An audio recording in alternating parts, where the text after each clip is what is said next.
अस्सलाम वालेकुम नाजरीन, आप देख रहे हैं INN चैनल। मैं हूं शेख अहमद अली। इस न्यूज़ बुलेटिन में आइए नजर डालते हैं दिन भर की बड़ी खबरों पर। चीफ मिनिस्टर व सदर BRS के चंद्रशेखर राव ने कहा कि सियासी जमातें इख्तिदार को ही अपना मकसद बना रही हैं, जिसकी वजह से मुल्क की आज़ादी के 75 साल बाद भी मुल्क के कई इलाकों के अवाम आज भी पीने के पानी और बरकी की सहूलत से महरूम हैं। उन्होंने कहा कि चंद सियासी जमातें इख्तिदार के लिए फसादात, अवाम के दरमियान तफर्रका और मज़ाहिब के दरमियान नफरत पैदा कर रही हैं। सियासी जमातों का मकसद मुल्क की तरक्की और अवाम की फलाह व बहबूद होना चाहिए, लेकिन चंद सियासी जमातें अपने इस मकसद को बालाए ताक रखते हुए अपने ज़ाती मफाद के लिए काम कर रही हैं, जिसकी वजह से आज मुल्क में गुर्बत और बेरोजगारी आम हो रही है। उन्होंने कहा कि मुल्क की मौजूदा सियासत में तब्दीली लाते हुए अवाम बिलखुसूस किसानों को बाशऊर करने के मकसद के तहत उन्होंने भारत राष्ट्र समिति का क़याम अमल में लाया, जिसके जरिए वो कौमी सतह पर बड़ी तब्दीली लाने के ख्वाह हैं। उन्होंने कहा कि उनकी पार्टी का नारा अब की बार किसान सरकार है। चीफ मिनिस्टर और सदर BRS KCR आज शाम तेलंगाना भवन में उड़ीसा के साबिक चीफ मिनिस्टर गिरिधर गुमंग और बीजेपी के साबिक अरकान असेंबली, अरकान पार्लियामेंट और दीगर अहम कायदीन की BRS पार्टी में शमूलियत के मौके पर मुनक़दा तकरीब से खिताब करते हुए ये बात कही। चीफ मिनिस्टर चंद्रशेखर राव ने अपनी तवील खिताब में BRS पार्टी के क़याम के मकसद की तफसीलात पर रोशनी डाली और बताया कि मुल्क के मौजूदा हालात से सभी को वाकिफ होना चाहिए। उन्होंने कहा कि मरकज में इख्तिदार में आने वाली जमातों की लापरवाही और तसाहुली की वजह से आज मुल्क तरक्की और अवामी फलाह व बहबूद के कामों में काफ़ी पीछे रह गया है। आज साबिक उड़ीसा के चीफ मिनिस्टर के अलावा बहुत से सीनियर कायदीन ने BRS पार्टी में शमूलियत इख्तियार की है। हम आपको इनमें से कुछ तफसीलात से वाकिफ करवाते हैं, जिसके बारे में आज वज़ीर आला चंद्रशेखर राव ने कहा। आज इस मौके पर चीफ मिनिस्टर ने उड़ीसा के साबिक चीफ मिनिस्टर गिरिधर गुमंग को BRS का खंडवा पहनाकर उन्हें पार्टी में शामिल कर लिया। गिरिधर गुमंग के हमरा उड़ीसा से ताल्लुक रखने वाले 12 साबिक अरकान असेंबली, 4 साबिक अरकान पार्लियामेंट और बीजेपी के अहम कायदीन ने भी BRS में शमूलियत अख्तियार कर ली, जिनमें काबिल जिक्र हिमा गुमांग, जयराम पांगी, रामचंद्र हिंशिडा, वृंदावन माजी और दीगर शामिल हैं। वाज़ेह के साबिक चीफ मिनिस्टर गिरिधर गुमंग ने 2 दिन कबल यानी 25 जनवरी को ही बीजेपी से इस्तीफा पेश कर दिया था।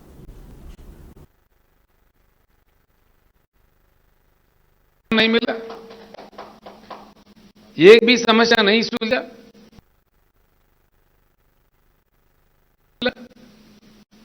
कि देश के जनता का, देश के किसानों का, देश के गरीबों का इतना मजाक उड़ाया जा सकता है? मजाक नहीं है तो क्या है? ये तो खिलवाड़ है जनता के साथ, किसान के साथ। ये सारे चीज बंद होना चाहिए। इसीलिए मैंने नारा दिया है, अब की बार किसान सरकार।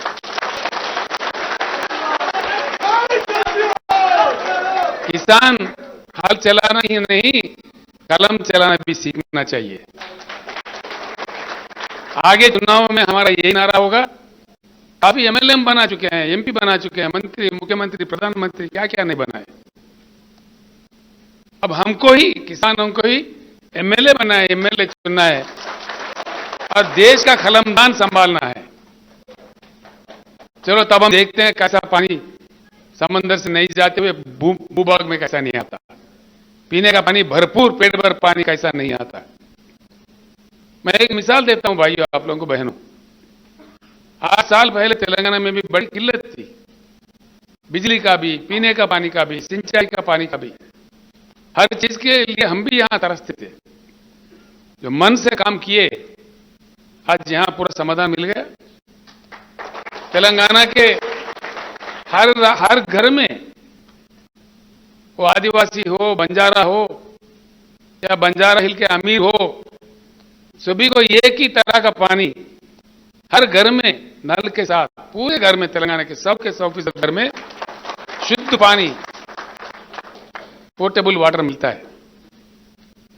अगर ये बात तेलंगाना संभव में है, तेलंगाना में संभव हुआ है, बाकी पूरे देश में क्यों संभव नहीं है? अगर ये यहां हो सकता है तो उड़ीसा में क्यों नहीं होगा, राजस्थान में क्यों नहीं होगा? मध्य प्रदेश में क्यों नहीं होगा, देश के किसी अन्य जगह क्यों नहीं होगा? ये धन की बात नहीं है। अब देखिए महाराष्ट्र राज्य में सबसे ज्यादा आत्महत्या किसान कर रहा है आज के समय में। अखबारों में पढ़ते हुए श्रम से हमारा सर झुक जाता है। क्या महाराष्ट्र के पास धन की कमी है? तेलंगाना तो महाराष्ट्र से कमजोर है। यहां किसान की आत्महत्या हमने बड़ी प्रयास करके कृषि क्षेत्र को खड़ा करके थोड़ी सुधार लाके यहां आत्महत्या हमने बंद किया।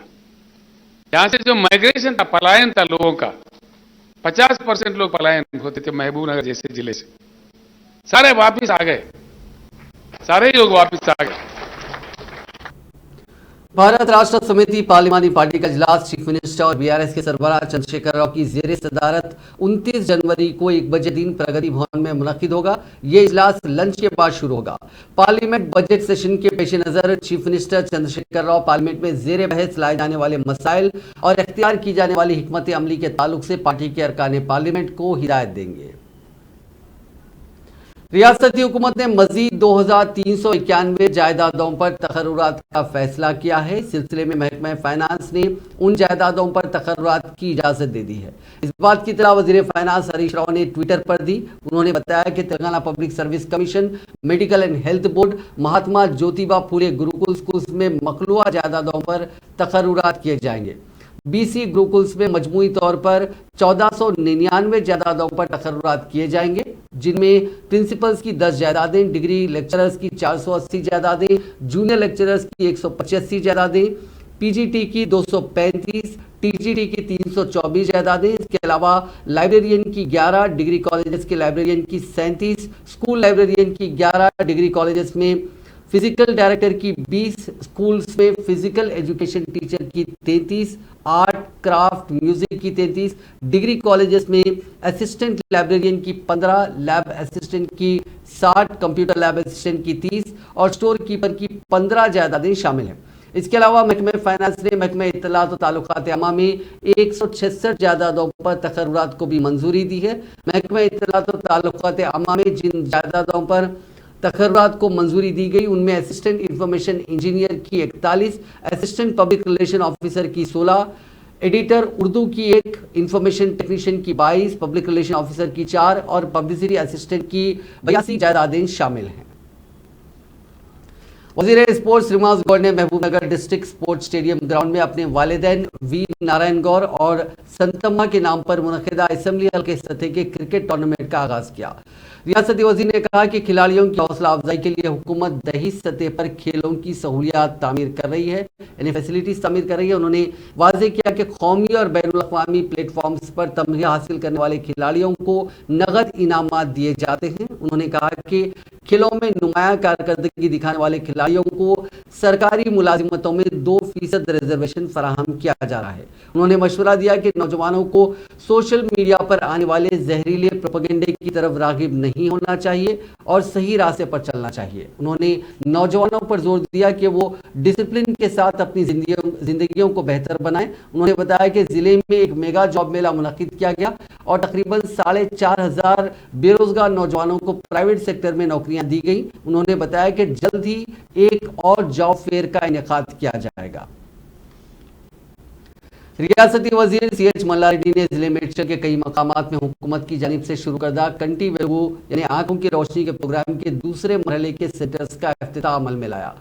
इन सेंटर्स का मायना करने के बाद मीडिया से बात करते हुए उन्होंने कहा कि मुल्क भर में यह प्रोग्राम पहली मरतबा तेलंगाना में रूबे अमल लाया जा रहा है, जिसके जरिए हर फर्द के आंखों का मायना करने के बाद मुफ्त दवाएं, मुफ्त ऐनकें तकसीम की जा रही हैं। जरूरत पड़ने पर मुफ्त सर्जरी करने के इक़दाम किए जा रहे हैं। उन्होंने बताया कि अब तक रियासत भर में 6 लाख से ज्यादा अफराद की आंखों के मायने को मुमकिन बनाया गया। उन्होंने अवाम से अपील की कि वो इस प्रोग्राम से इस्तेफादा हासिल करते हुए अपनी आंखों का मायना करवाएं। तेलंगाना हाईकोर्ट ने रियासती वजीर ट्रांसपोर्ट पुवड़ा अजय कुमार को तौहीन अदालत के मुकदमे में नोटिस जारी की है। हाईकोर्ट ने ये नोटिस वजीर मौसूफ को ममता मेडिकल कॉलेज के चेयरमैन की हैसियत से जारी की, जो खम्मम जिले में वाक़ मेडिकल कॉलेज के चेयरमैन हैं। बताया गया कि हाईकोर्ट ने गुज़िश्ता साल ममता मेडिकल कॉलेज को चेयरमैन पी अजय कुमार को हिदायत दी कि वो पीजी मेडिकल कोर्सेज की फीस साल 2016 में जारी जियो के मुताबिक पुरानी फीस की रकम वसूल करें, लेकिन मेडिकल कॉलेज की जानिब से साल 2017 में जारी जियो के मुताबिक इजाफी फीस वसूल की गई, जिस पर हाईकोर्ट ने तुलबा से वसूल की गई जायद फीस वापस कर देने की कॉलेज इंतजामिया को हिदायत दी थी। ताहम इंतजामिया की जानिब से तुलबा को इजाफी फीस की रकम वापस नहीं की गई, जिस पर तुलबा ने अदालत में तखीर अदालत का मुकदमा दायर किया और आज इस केस की समाअत हुई। इस दौरान हाईकोर्ट ने अजय कुमार को इस सिलसिले में जवाबी हलफनामा दाखिल करने की हिदायत देते हुए इस केस की समाअत 17 अप्रैल तक मुलतवी कर दी। बीआरएस एमएलसी कविता ने टीबी जीकेएस के यौम तासीस के मौके पर सिंगरेनी कारकुनों को सिंगरेनी टीबी जीकेएस पर मुबारकबाद दी। कोयले की खानों की हिफाजत और मजदूरों की फलाह बहबूद के लिए ये तंजीम तश्कील दी गई थी। कविता ने ट्वीट करते हुए टीबी जीकेएस कारकुनों की जानिब से मरकज की बीजेपी हुकूमत की कोयला खानों की निजीकारी और सिंगरेनी कॉरपोरेशन को कमजोर करने की कोशिशों के खिलाफ लड़ने का आदा किया। उन्होंने अपने ट्वीट में कहा कि टीबी जीकेएस सिंगरेनी वर्कर्स के खानदानों की फलाह बहबूद के लिए मुसलसिल काम कर रही है, जो अनथक मेहनत कर रहे हैं और मुल्क में तरक्की के लिए अनथक कोशिश कर रहे हैं।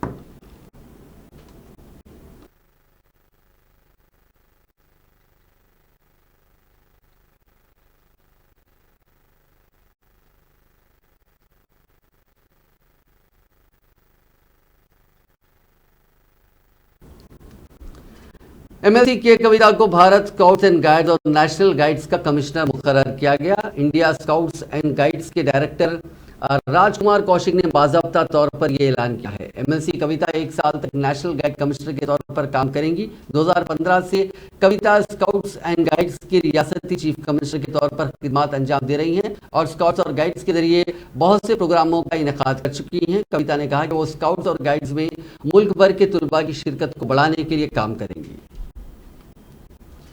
तेलंगाना प्रदेश कांग्रेस कमेटी के सदर रेवंत रेड्डी ने तेलंगाना के चीफ मिनिस्टर चंद्रशेखर राव पर तनकीद की और उन पर इल्जाम लगाया कि उन्होंने गुज़िश्ता 8 सालों में अपने एक भी इंतखाबी वादे को पूरा नहीं किया।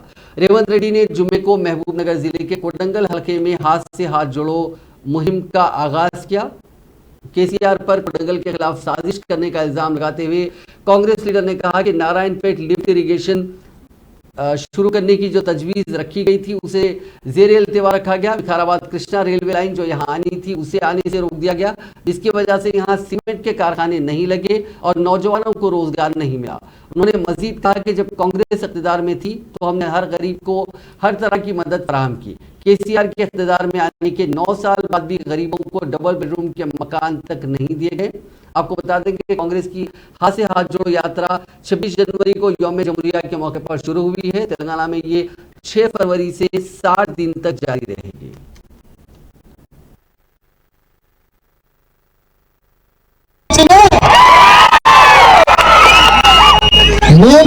పోలీస్ స్టేషన్లో ఉన్న పోలీస్ ఇవాళ మా కార్యకర్తల మీద అక్రమ కేసులు పెడుతుంది, ఇది మంచిదా అని చెప్పి నేను అడుగుతున్నా. మిత్రులారా, ఇవాళ కోస్గి నుంచి మద్దూరు డబల్ రోడ్డు, మద్దూరు నుంచి నారాయణపేటకు డబల్ రోడ్డు, కోస్గి నుంచి తుంటిమెట్ల డబల్ రోడ్డు, కోస్గి నుంచి మహబూబ్ నగర్ భూత్పూర్ వరకు మహబూబ్ నగర్ చించోలి రోడ్డు మోకాలంత గుంతలు ఉంటే ఈ నుంచి ఆడికి పోతే 2 గంటలు పట్టేది. ఇవాళ కోస్గి నుంచి కొడంగల్ నుంచి తాండూరుకు రోడ్డు, ఈ రోడ్లన్నీ మనం వేయించిన కావా? మీరు ఒక్కసారి ఆలోచన చేయండి. ఇవాళ తాగడానికి నీళ్ళ సమస్య ఉంటే కోయిల్ సాగర్ నుంచి ప్రతి ఇంటికి నల ఇవ్వాలన్న ఆలోచనతోటి 2011లో మంజూరు చేయించి ఇవాళ ఈ కోస్గిలో తాగునీళ్ళు వచ్చినాయంటే కోయిల్ సాగర్ నుంచి ఆనాడు మనం తెచ్చుకుంటే మేము వచ్చిన పోలీస్ స్టేషన్లో ఉన్న పోలీస్ ఇవాళ మా కార్యకర్తల మీద అక్రమ కేసులు పెడుతుంది. वज़ीर आज़म नरेंद्र मोदी की जानिब से आज तुलबा के लिए उनका प्रोग्राम परीक्षा पे चर्चा मुनक्किद हुआ, जिसमें तेलंगाना के रंगारेड्डी जिले से ताल्लुक़ रखने वाली एक तालिबा ने हिस्सा लेते हुए वज़ीर आज़म से सवाल किया।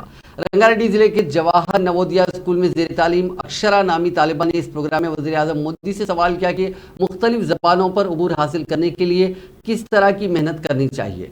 अक्षरा के इस सवाल का जवाब देते हुए वज़ीर आज़म मोदी ने मजदूरों की एक बस्ती में रहने वाले एक छोटी बच्ची की मिसाल पेश की। उन्होंने कहा कि एक 8 साल बच्ची मलयालम, मराठी, हिंदी, बंगाली, तमिल, रवानी के साथ बात करती है। इस बच्ची को देखकर उन्हें काफ़ी ताज्जुब हुआ। मोदी ने मजीद कहा कि इतनी कम उम्र में उस बच्ची ने इतनी ज़बानें किस तरह सीखी है, उसका उन्होंने पता चलाया तो मालूम हुआ कि उस बच्ची के अड़ोस पड़ोस में मुख्तलिफ रियासतों से ताल्लुक़ रखने वाले ख़ानदान रहते हैं। इस तरह उसने हर रियासत के ख़ानदान से एक ज़बान सीख ली। इस तरह उस 8 साल बच्ची ने कम उम्री में कई ज़बानों में बात करना सीख लिया। मोदी ने अपने जवाब में कहा कि किसी भी ज़बान को सीखने के लिए खुसूसी तालीमी काबिलियत की ज़रूरत नहीं होती। अगर सीखने का शौक़ और जुस्तजू हो तो हर कोई मुख्तलिफ ज़बानें सीख सकता है। होते हैं ये चोरी करने वाले, इसके बजाय अगर उतना ही समय उसी क्रिएटिविटी को, टैलेंट को सीखने में लगा देता तो शायद वो अच्छा कर पाता। किसी ने उसको गाइड करना चाहिए था, किसी ने उसको समझाना चाहिए था। दूसरा ये बात समझ के चले, अब जिंदगी बहुत बदल चुकी है, जगत बहुत बदल चुका है और इसलिए ये बहुत आवश्यक है कि एक एग्जाम से निकले मतलब जिंदगी निकल गई, ये संभव नहीं है जी। आज आपको डगर डगर हर जगह पे कोई इनको एग्जाम देनी पड़ती है। कितनी जगह पे नकल करोगे जी? और इसलिए जो नकल करने वाला है वो शायद एक आध दो एग्जाम तो निकल जाएगा, लेकिन जिंदगी कभी पार नहीं कर पाएगा।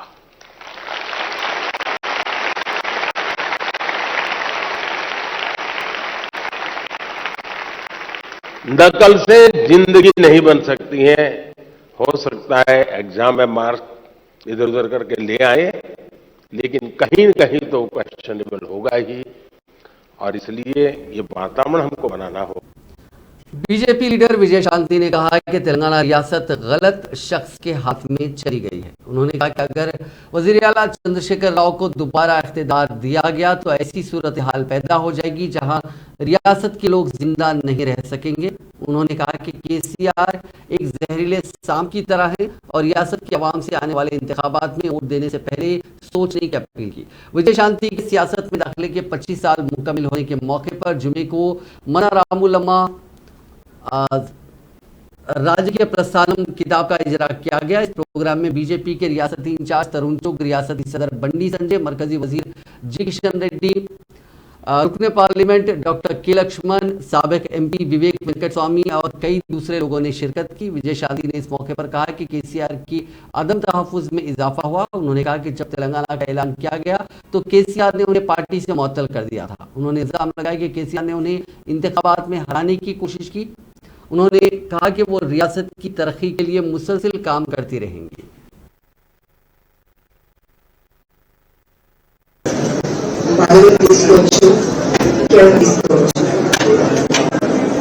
ఇంకో పక్క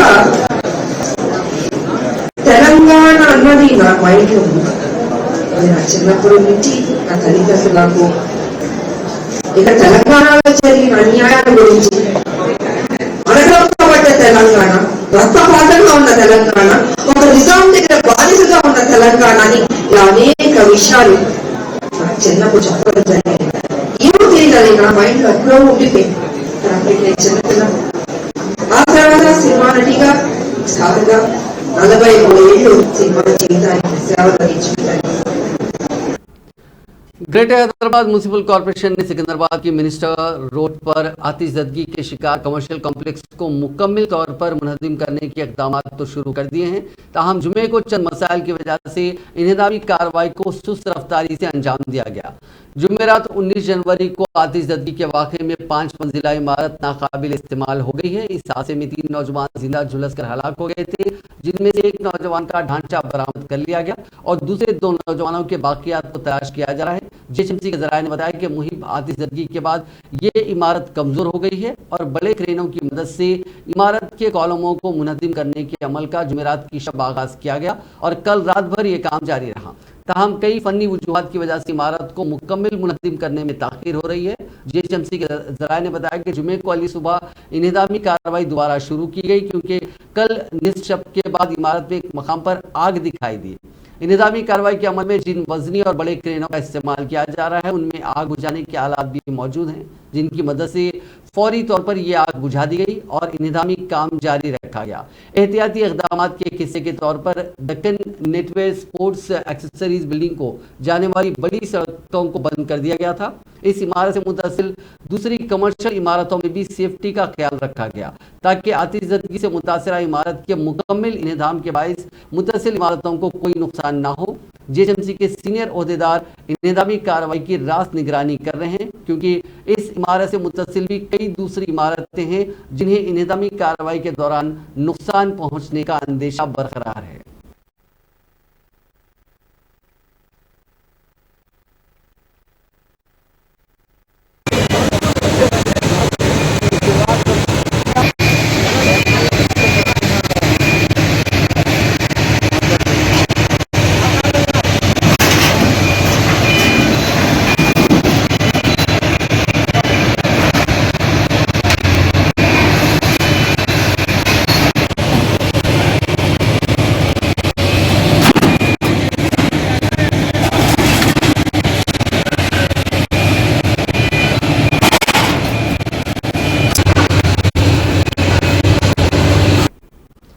रवासा और संक्रांति फेस्टिवल के सीजन के दौरान सिर्फ 3 दिन में ही तेलंगाना भर में महकमे आबकारी को शराब की फरोख्त से जायद 419 करोड़ रुपए की आमदनी हुई। हिंदुस्तानी साख्ता देसी शराब के 4,29,000 केसेस और बियर के 5,61,000 केसेस फरोख्त किए गए। महकमे आबकारी के जराये ने बताया कि शराब की फरोख्त का ये रिकॉर्ड सिर्फ 13, 14 और 16 जनवरी का ही है, क्योंकि 15 जनवरी को डिपोज बंद रखे गए थे। ओहदेदारों ने बताया कि फेस्टिवल के इन 3 दिन के दौरान शराब की गैर मामूली फरोख्त का रिकॉर्ड दर्ज किया गया। आम दिनों में रोजाना औसतन फरोख्त 75 करोड़ रुपए की ये शराब फरोख्त होती है, लेकिन 13, 14 और 16 जनवरी को बिलतरतीब 153 करोड़ 71 लाख, 113 करोड़ 9 लाख, 152 करोड़ 31 लाख रुपए की शराब फरोख्त हुई। ओहदेदारों ने बताया कि इन 3 दिनों के दौरान जुमला 419 करोड़ 11 लाख रुपए की शराब फरोख्त की गई। नामवर तेलुगु अदाकारा जमुना उमर से मुतालिक हमराज की वजह से जुमे को सुबह चल बसी। हैदराबाद में उन्होंने अपने मकान में आखिरी सांस ली, जिन्होंने कई तेलुगु फिल्मों में अपनी अदाकारी के नुक्श छोड़े हैं। स्कूल में स्टेज आर्टिस्ट के तौर पर अपने करियर का आगाज करने वाली जमुना ने तकरीबन 50 साल अपने करियर में कई यादगार रोल किए। उन्होंने एनटी रामाराव, ए नागेश्वर राव और दूसरे अदाकारों के साथ काम किया। तेलंगाना और आंध्र प्रदेश के chief minister Chandrashekar Rao, Y S Jaganmohan Reddy के अलावा साबिक नायब सदर जमहूरिया एम वेंकैया नायडू ने जमुना के चल बसने पर ताजियत का इजहार किया। सुप्रीम कोर्ट ने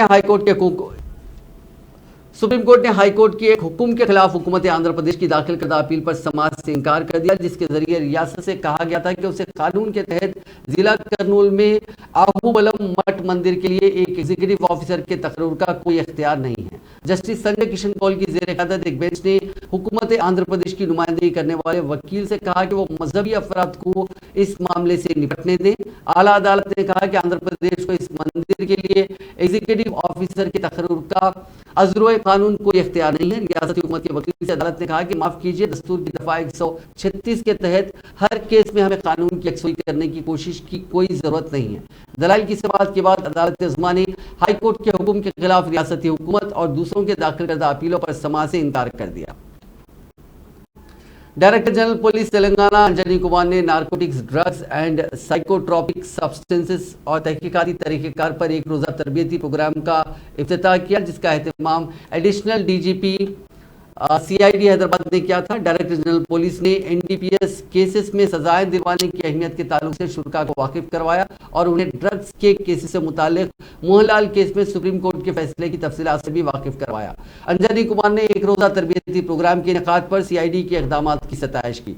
तरबियती प्रोग्राम के दौरान मुद्दा किया गया कि समाज के चंद तबकात और नौजवानों में मंशियात की लत तेजी के साथ फैल रही है। ड्रग ट्रैफिकिंग एक मुनज़्ज़म जुर्म बन गया। इस किस्म के मुकदमात की तहकीकात को साइंटिफिक तौर पर मुकम्मल किया जाना चाहिए और एनडीपीएस कानून के तहत मुरवजा तरीक़ेकार के मुताबिक मंशियात के मामलों में तलाशियों और जब्ती के अमल को अंजाम देना चाहिए।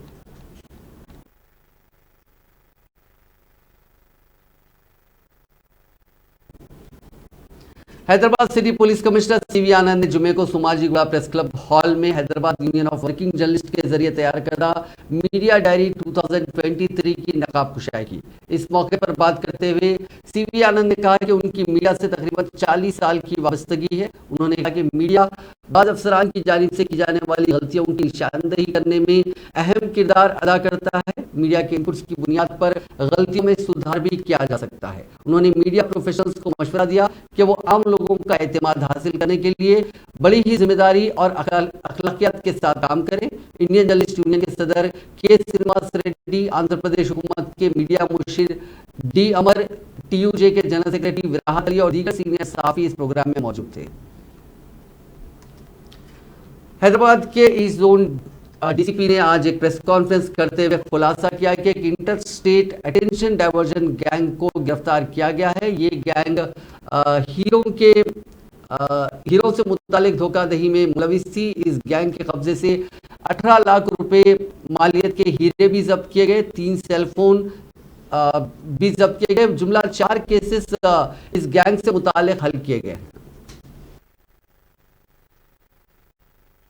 आज हमारे अफजलगंज पुलिस स्टेशन में अफजलगंज के जो डिटेक्टिव इंस्पेक्टर है सतीश, अफजलगंज के एसएचओ है रविंद्र और अफजलगंज की जो डिटेक्टिव टीम हमारे एसीपी सुल्तान बाजार देवेंद्र के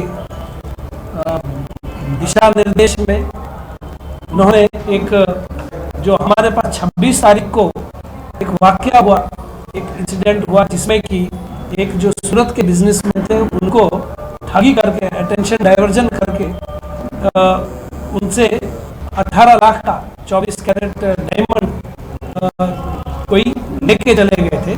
उसको आज उन्होंने डिटेक्ट किया, उसको ढूंढा, उसको पकड़ के लाया है, उसको आज जेल को भेजने वाले हैं। इसमें जो ये अपराधी है उनका नाम मोहम्मद रोहिला है। ये भी एक जेम स्टोन्स का बिजनेस करते हैं। ये चिकबल्लापुर डिस्ट्रिक्ट कर्नाटका के रहने वाले हैं। इनके ऊपर वहाँ पर भी पहले के 2 केस है, 2016 में और 2019 में भी चीटिंग और ठगी के ये केसेस हैं इनके ऊपर। तो जब ये 25 तारीख को ये घटना हुई तो हमको उसी दिन ये लोगों ने कंप्लेंट करी और उसी दिन शाम को और अपने एसीपी, एसएचओ, डीआई लोगों ने पूरा टीम बनाकर यहाँ से कर्नाटक और बाकी जगह भी उनको ढूंढना चालू किया। तो हमारे डीआई ने पूरा एफर्ट लगाकर इनको चिकबल्लापुर से, इनके गांव से इनको पकड़ के लाए। इनका ये जो तरीका है वो इसलिए था कि ये आदमी भी जो मोहम्मद रोहिला है ये इसी का बिजनेस करता था और इसको थोड़ा घाटा हो गया। घाटा होने के बाद में इसने सोचा कि कुछ जल्दी से कहाँ से पैसा कमाया जाए, तो किसी को ठग कर पैसा कमाते हैं। तो इंडिया मार्ट पर जो बिजनेसमैन है सूरत के, ये अपना सामान बेचते हैं। इन्होंने इनको इंगेज करके हैदराबाद को बुलाया। हैदराबाद में बुलाने के बाद में होटल में इनसे बिजनेस संबंधित जो बात करी, उसमें उसी समय इन्होंने इनका जो डायमंड लेने के बाद पैसा पेमेंट नहीं किया तो बात नहीं बनी। तो उसके बाद में इन्होंने जो उनका जो डायमंड था वो तो उसको अटेंशन डाइवर्जन से उसको स्वैप कर लिया। वहाँ पर कुछ दूसरा जो कि ओरिजिनल नहीं था, फेक रख के इनका ओरिजिनल लेके चले। तो उन्होंने इमीडिएटली हमको रिपोर्ट किया पुलिस स्टेशन में, थाना में जो केस दर्ज हुआ। उसके बाद तुरंत से फौरन यहाँ से टीमें हर जगह उनके लिए गई और उनको वहाँ से ढूंढ के लाया है। इसमें मन्नेगुड़ा अगवा केस के मुलजिम नवीन रेड्डी को तेलंगाना हाईकोर्ट ने जमानत दे दी है। हाईकोर्ट ने डॉक्टर वैशाली अगवा केस में मुलजिम की मशरूत जमानत मंजूर की है। डॉक्टर वैशाली को नवीन रेड्डी ने गुज़िश्ता साल 9 दिसंबर को अगवा किया था। नवीन रेड्डी ने मुबैना तौर पर पुलिस के सामने एतराफ़ किया कि उसने वैशाली को उससे शादी करने की नीयत से अगवा किया था। नवीन रेड्डी को पुलिस ने 14 दिसंबर को गोवा में गिरफ्तार किया था। बाद में उसे अदालत में पेश किया गया और वो अब तक चल्लापल्ली सेंट्रल जेल में बंद था। नाज़रीन, इस न्यूज़ बुलेटिन में बस इतना ही। आप देखते हैं INN चैनल।